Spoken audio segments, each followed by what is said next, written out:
Was this movie totally worth the wait? Let's find out. Hello guys and welcome back to my channel. Okay, today I am bringing you guys another review, and as you can see by the title, today's review is on the Netflix movie The Kissing Booth 2. Let's get started.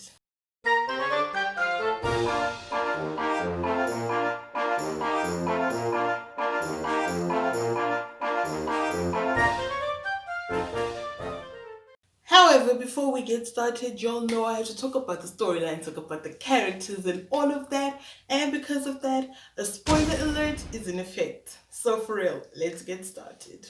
So before we get started, let me give you guys a quick recap of the first movie. Okay, so in the first movie, we are introduced to Elle Evans and Lee Flynn, who have been best friends literally since birth. They literally share the same birthday, and they have grown up and have been best friends and have been super close, and now they're in high school. What we also find out is that Elle has a little crush on Lee's big brother, Noah Flynn.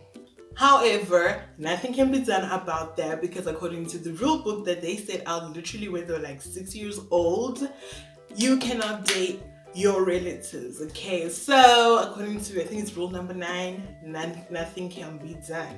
Lee was responsible for rule number 9, which specifically states relatives of your best friend are totally off limits. So what happens now is that their school has like a function, a carnival of some sort happening, and so Lee and Elle have to come up with some booths to do for the carnival, and they end up deciding on doing a kissing booth. So yeah, one thing leads to another, and Elle ends up having to give Noah on the kissing booth, and that's where the whole thing starts, where they have like this little relationship going on, but Elle hides it from Lee because it's against the rules. So yeah, a lot of things happen. Lee ends up finding it. It's a huge hoo-ha, but eventually everything comes out back together. Noah goes on to Harvard because he is a year older, and so that's where the movie ends. And now let's start with what the sequel is about. With college decisions looming, Elle juggles long-distance relationship with Noah, changing relationship with bestie Lee, and feelings for a new classmate. Alright, so let me start with what my initial thoughts were. Alright, so the intro, the opening scene for this movie really reminded me of the opening scene of the first movie. They're very similar. They're both montages of what has been happening from like a certain point up until where they are currently, and it's made in montage form, and Elle is the one that narrates it. So in the first movie, the montage was Elle explaining from birth what had been happening, all the events that have been happening up until where they were in that time in high school. And so the intro for this movie was a montage with Elle explaining what happened from their birthday party up until where they are now, which is like the first day of high school as seniors. So the intro was very almost nostalgic, like, oh, it's very similar to the first one. I wasn't mad at it, and it's also a quick recap just to get you know, back on track, just knowing what's happening. And so I wasn't mad at that intro. It was a really good one. I was here for it. So I think it was a really good way to just recap everything without making the intro super long. It's also funny, it's witty. If it's serious at times, it will get a little serious and the music will change a little bit, but it was a good intro, you know, rounded everything up, and I wasn't mad at it. So now let me talk about the characters real quick. We have Elle played by Joey King, Lee played by Courtney, and Noah played by Jacob Elordi. We also have new characters. The most prominent ones are Marco and Chloe, and we'll get to how they are incorporated into this movie in a minute. So honestly, the characters, you know, Elle and Lee have been very goofy since the first movie. They're very close. The friendship is very cute. Noah has always been the old brother. Of course, Marco and Chloe are here stirring up some drama.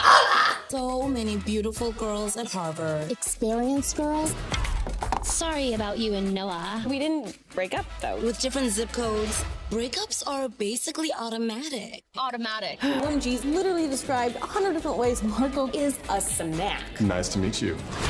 But I'm a little hungry, so I'm gonna go get myself a snack. Very funny. But I was here for it.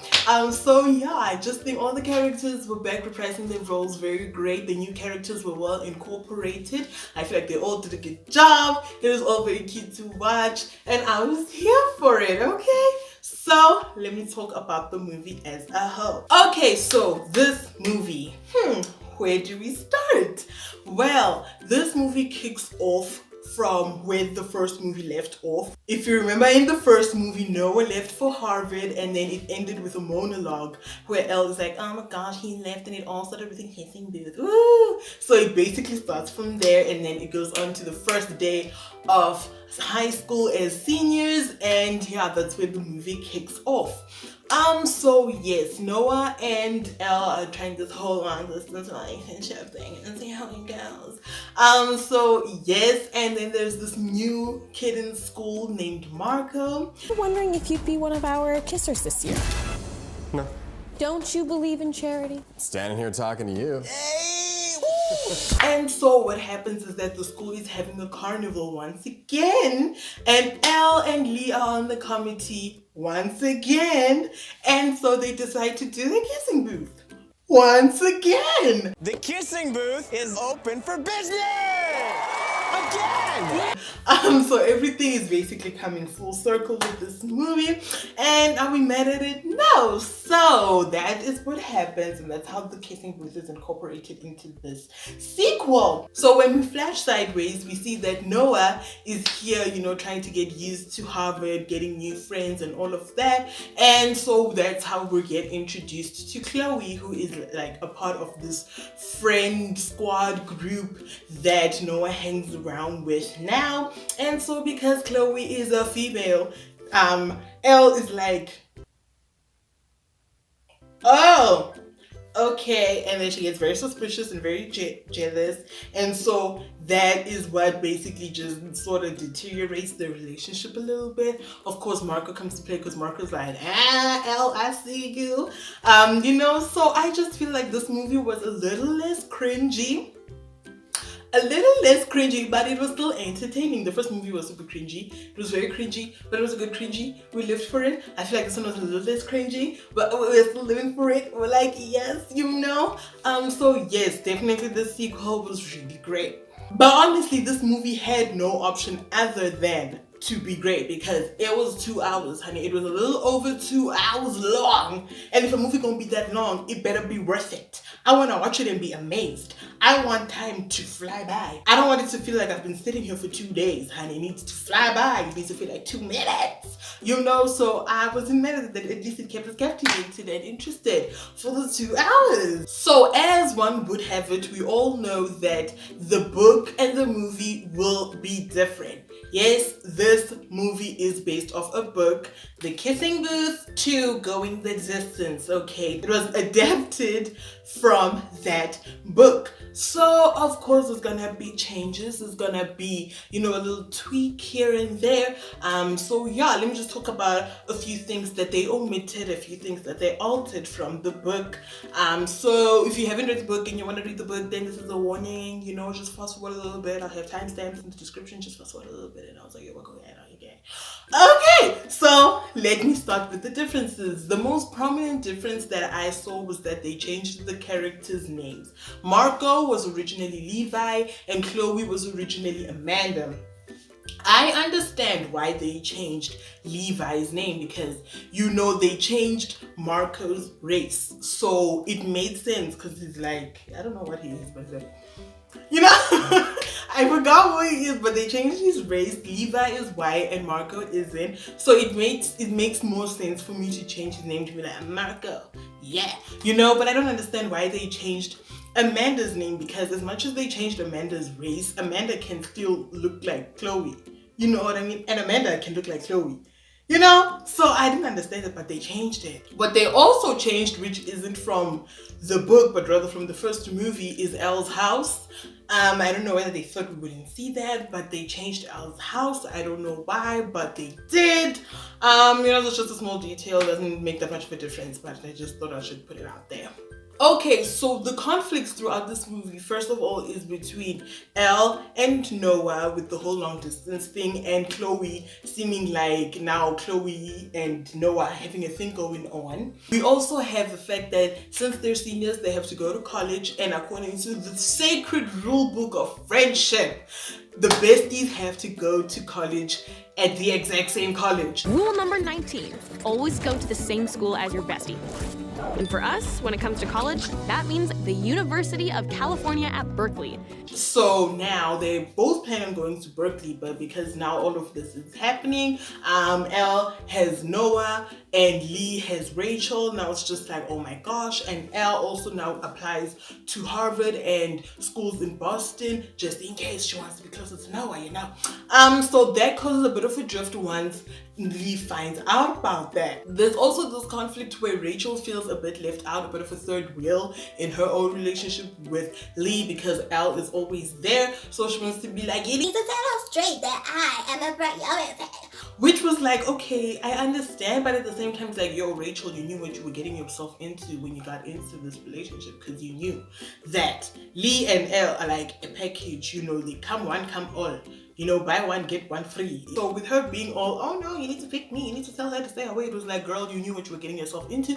But I understand that he needs to strike a balance between the two, which he was kind of sort of trying to do, but was unable to achieve, So yeah, those are the main. Oh, and then there's also the whole Marco and Elle situation going on the side. So those are the different conflicts, different storylines happening in this sequel. So honestly, yes, I feel like this movie really did a good job with adapting the book. Most of the storylines they had there, of course, there were some characters that they left out, but they don't play a lot of importance with how the story unfolds. So I wasn't mad, and I understood why they were omitted from the movie. Now, can we talk about an important thing about this movie?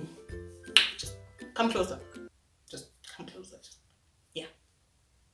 The ending. What was that ending? I was like, because I read the books, right? So I know how the books end. So I was like, okay, we are waiting for that, right? And then I'm like, okay, it's decision time. Let's get to it. And then the credits rolled. What? No, judging by that ending, I'm not happy with that ending. I am waiting for the Kissing Booth 3, because that end, and no, we left on a cliffhanger. No, because no decision was made. So can we, get a resolution? So I am waiting for the third movie. Thank you very much. We'll sit here patiently. We'll sit here waiting for a third movie. Thank you very much, Netflix. Thank you.